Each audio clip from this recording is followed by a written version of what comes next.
The summer sun of 1941 rose over the Lithuanian countryside like a burning brand, casting long shadows across the dusty crossroads near Rzyni.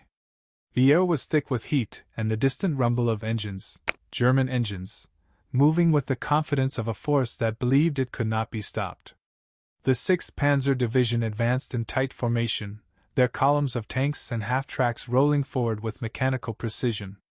Dust billowed behind them in soft, golden clouds. Birds scattered from the treetops. Everything in their path seemed to shrink away. But something waited for them there, something the Germans did not expect. Silent, still, and almost ominous in its solitude, a single Soviet KV-1 heavy tank sat concealed behind a small rise near the crossroads. KV-1 number 222. A steel colossus of nearly impenetrable armor. It looked less like a vehicle and more like a monument, an immovable slab of iron planted into the soil. The crew inside sat in tense silence, listening to the growing roar of the German advance. They knew they were alone. They knew they were cut off. And they understood exactly what was coming. As the first German tanks crested the ridge, sunlight glinted off their armor.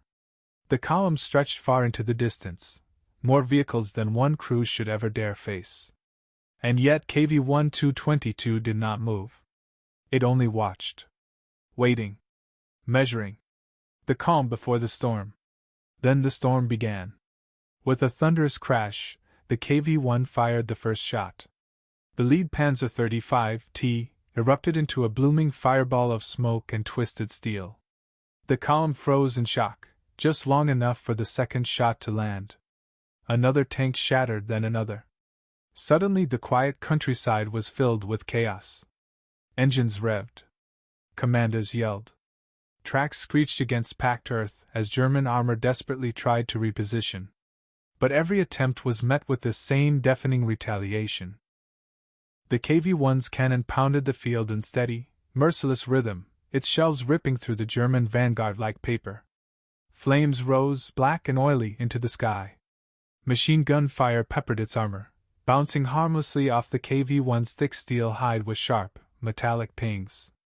To the Germans, it must have felt like shooting at a stone fortress. Something was clearly wrong. Something terrifying. Anti-tank crews scrambled forward, dragging 50mm guns into position.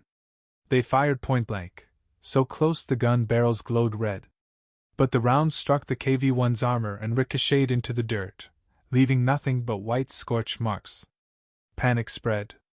The realization dawned on the Germans. This was not a tank. This was a nightmare made of metal. Artillery batteries were called in. Shells crashed down around the KV-1, shaking the earth, sending fountains of soil and shrapnel skyward. For a moment, the smoke was so thick the tank disappeared entirely. But when the dust settled, it was still there. Still watching. Still defiant.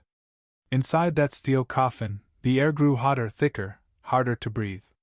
The KV-1's hull was scarred, dented, battered by hundreds of impacts. But nothing had yet broken through. Not the guns. Not the explosives. Not the artillery that had smashed the surrounding earth into jagged craters. Still, the Germans were not ready to give up. Engineers crawled low to the ground, creeping toward the tank with satchel charges. Explosions rocked the KV-1, lifting its tracks off the earth, but each time, it settled back down again, stubbornly refusing to die. Smoke poured from cracked vents. Flames licked around the engine grill.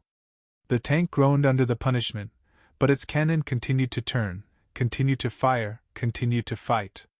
As night began to fall, the battle finally reached its brutal conclusion.